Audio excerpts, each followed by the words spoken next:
Welcome back, guys, to Cutthroat Goat. Right off the bat, I'm going to apologize if I sound like I'm talking through a straw. I've been battling a really bad head cold this past week, so sorry if I sound nasally and I keep clearing my throat or sniffing. So this is going to be my 5, 4, 3, 2, 1 challenge. And without further ado, let's just jump into this. So for my first soap, I picked this. This is Imaginarium from Doug Lane over at Adopted Acres. And this is a very special soap to me because it's my #1 scent from him. And it's just one of those scents that is super well-rounded. It's a little bit floral, a little bit sweet. It's earthy, it's bright, but it's not too dark. And it just works perfectly in every situation. I could wear this to work, I could wear it out for dinner, or I could just shave to go to bed with it. It's one of those, most of the soaps that I picked are in that category. They're just well-rounded, suitable for any situation type soaps. But this one's very special to me because it just is a phenomenal scent. It's a scent, every time I wear it, I catch myself just getting whiffs of myself and thinking, God damn, I smell good today. You know, and that's why this is my first soap that I chose for it. For my second soap, I'm going with this. Ascot and Tweed from Ariana and Evans. My first Ariana and Evans soap, and I gotta tell you guys, I just absolutely love this. I gotta smell it because I have it out. And you can see I've been doing work on this puck. Dude, it's fresh, it's clean, it's inviting. I love scents like this. That's why this one is #2, because both of these soaps, I couldn't do without having them in my soap stable. So Ariana and Evans, Ascot and Tweed for #2. For #3, I'm going with this. My favorite mentholated soap. This is from Subtle Art Soap Company, Joe, and this is Black Diamond. This is last year's formulation, but especially right now, since I've got a head cold, I cannot tell you how much I'm enjoying this soap, because when I do shave, it's great to get that cleaning and clearing effect in my nasal passages that this soap provides.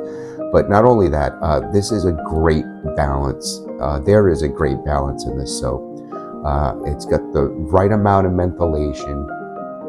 It's got the right amount of woodsy notes to complement that, and it's just one of the soaps, like I said, that I would not want to have in my soap stable. Granted, I do not use this a lot during the summer, but during the winter, this soap is invaluable, and I love it. I love it. I wish I had the splash to go with it. Maybe eventually I'll get the splash, but if you are a menthol head and you don't have this in your collection, you need to get this. I know Joe has some stronger mentholated soaps and everything, but in my opinion, this one has the most balanced scent to it. And again, it can be used in any type of situation. And that's why that is #3. So not to be redundant, but Lemon Lavender from Joe at Subtle Art Soap. In my opinion, this is his best soap. I love this. This was one of the first soaps I ever got from him. And if you don't have any of Subtle Art Soap Company soaps, I'm gonna have to reiterate what Sean said. This is the one to start with. It's bright, it's inviting, it's also very relaxing to use because of the lavender. It's one of those soaps that if it wasn't in my stable, I would honestly, I would be upset. I would be very upset. This is one of the few soaps I own that I will just keep reordering and reordering and reordering and constantly have.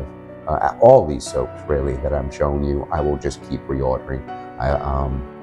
I just can't do without them. They're my favorites. But yeah, Lemon Lavender, guys, got to get that one. And my #1 soap, the one that I would die if I didn't have, is this. This is Eric the Cajun Blades Bon Temps Barbershop. This is his original formula. You can see it's in his old packaging. And this scent to me is fucking everything. It's a very simple, powdery, talky scent, but it's just perfectly balanced. I love it because I can use this soap and then use any aftershave, and this always just builds on the aftershave scent and brings it to another level. It really heightens all the other scents that I use, and I absolutely could not do without this. I try and use this puck sparingly, only because this formulation is not made anymore, and yeah, I can't do without this soap. So this is my number one soap right here, Bontemps. Absolutely love it. Can't do without it. I'm sorry you guys can't get it. It's a little bit of unobtainium, but this soap is fucking amazing. Absolutely love it. So that was 5 soaps. Let's go on to some splashes. For the splashes, I'm going to start here. Ariana Evans Lavender Noir. I got this recently, and honestly, I don't know if you can see, you probably can't see through that dark ass bottle, but I have been using the absolute piss out of this. I love it for work every day. It's a very subtle scent, but it's also very complex in the way that he mixed it. And this is one of those scents that, again, you can use or apply to any situation. Going to work, just going to bed, going out for dinner, hanging out with the girl. I've gotten a lot of compliments on this scent, and I just really love this scent. I couldn't do with not having this available in my stable, so that's why it's number 1 on the list. Next, Forêt de Pins. This is the Morning Frost from Eric the Cajun Blade. I absolutely love this aftershave. I've been using the piss out of this as well. I hope I don't run out soon. I'm sure Eric will put it out again, but this scent is just right up my alley. It's not super complex, but it's complex enough to make it intriguing. The smell is intriguing. It's very well balanced. And this is my after sauce. I only have the after sauce for this, but this is one of those scents. Again, I love wearing to work. I love wearing it around. I get lots of compliments on it, and I just enjoy it myself. I could put this on for a pre-bed shave, and just the way it wafts into my nose as I'm going to sleep, I just love it. This sauce is probably my favorite after sauce that I have from Eric. Although Voodoo Yeti is up there, for me, this one tops the Voodoo Yeti a little bit. I absolutely love this. With the slight mentholation and the balance of the pine and the other notes, it's just great. It's fantastic. I can't do without that. Next up on the list is another Cajun Blade. This is Eric the Cajun Blade's Lumberjack Luxury. And I love this scent. I've used it a lot, and I've tried to slow down because I don't want it to go too quick. But the way the notes are mixed in this, it is just so refined, in my opinion. And again, like I said, all this stuff is applicable for any type of situation that you'll be in. Let me just adjust this lighting a little bit. And, I couldn't do with not having this in my collection. I love this scent. I use it a lot, and that's why it's number 3. For number 4, we're going back to one of Joe from Subtle Art Soap Scents, and this is Draconis Aqua. This of my collection, this is my favorite aqua scent or blue scent. I just love this. This is very well balanced. It works well in any situation. It's not overpowering, and it's one of those scents that when I wear, people tend to notice, which makes me feel good. And I just really enjoy this aquatic scent. It's not too sweet. It's not too washed out. It's just the perfect balance again, and I just absolutely love this stuff. So Draconis Aqua for the win. So that was my 4 aftershaves. Next we'll go with brushes. Number 1 on the list is this. This is my Eric the Cajun Blade Boron Buff Brush. And I absolutely love boar brushes. And this one has such a sentimental meaning to me. It was handmade by Eric. It just absolutely performed beautifully. I'm not sure what type of boar knot he used, but this is one of the best boar knots I've ever used on my face. I know some of them can be a little bit tough to break in, and they can be a little bit too aggressive. This one's like the perfect balance, man. It really is. It's like almost badger soft, but still has enough scritchiness to get in there and really power through some heavy growth and everything. And I mean, come on, it's on a deer antler. How could I not have this in my collection? Absolutely love this brush. The second one you guys are gonna know, that's this. This is my timeless adjustable brush handle with my Maggard 7030 Badger Boar mix. I fell in love with this knot as soon as I got it, and I could not do without this knot. This is my favorite mixed knot, and I have a couple of them, but this one is superior to them all. If you guys don't have a Maggard mixed bristle knot, I suggest you go out and get one, because for me anyway, it was just life-changing. It really was.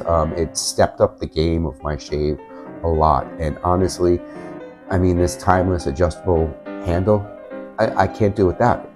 I can put whatever knot I want in here and shave with it, and that's why I love this handle and this knot, and that's why it's number 2. And number 3 for my brushes, I'm going with this. This is my Hushed Auburn from AKA Brushworks, and this is their Doughboy knot, and this is their proprietary badger knot. And I've tried a bunch of badger knots, and this is the best one I've ever used. I have to give a little caveat. I was going to show everyone my 377 Volfix, which is the exact same brush that Sean showed you guys, because honestly, that is my second best badger knot. But this one is just exponentially better than that one. And I absolutely freaking love this brush. Not only because of the shape of the handle, but this knot really makes it so. Could not do without having this in my collection. All right, so razors. Excuse me. This is my Mastro Levy 8/8 streaked horn scale razor, and I can't tell you how special this razor is to me. If you guys know anything about Mastro Levys, they do not come around in the market that often. I believe he still makes them, but it's really hard to get your hands on a Mastro Levy. And I was just blessed enough and lucky enough to find this on Griffith's Shaving Goods, ordered it and secured it for myself. And as you can see, this smile is very unique. Has a very nice full hollow grind on it, but it feels like a half hollow. And you guys know how I love my half hollow, my stiffer grinds. And this razor just absolutely exceeds any expectations I could ever have of a razor. And that's why I couldn't not have it in my collection. Not only because of its rarity, but just because I think this is honestly just one of those blades that Mastro Levy made and just absolutely knocked it out of the park on this one. And I cherish this razor. This razor I could not do without in my collection. Love it. So that's why it's in there. And the second one, I'm sure you guys know where I'm going with this. That's right, the Executioner. This is my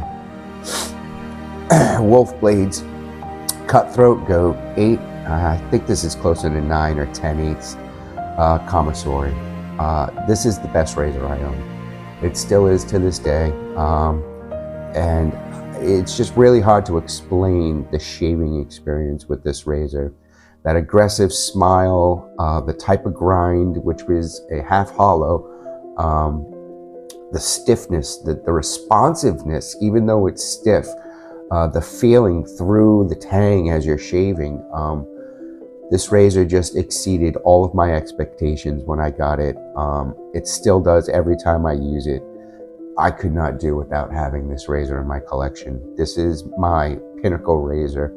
I compare all of the razors that I have and will be getting to this razor only because the craftsmanship, the quality of this razor it far exceeds everything else in my collection.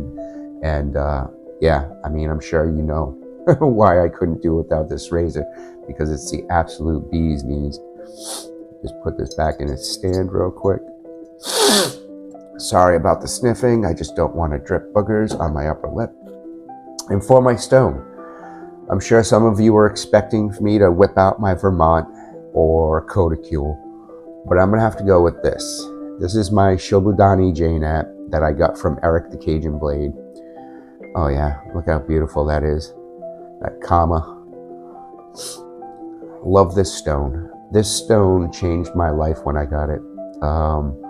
It was my second J-Nat ever, but when I got this stone, it just opened my eyes up to the quality of a really hard, this is a 5+ J-Nat. It just opened my eyes up to what J-Nats really are.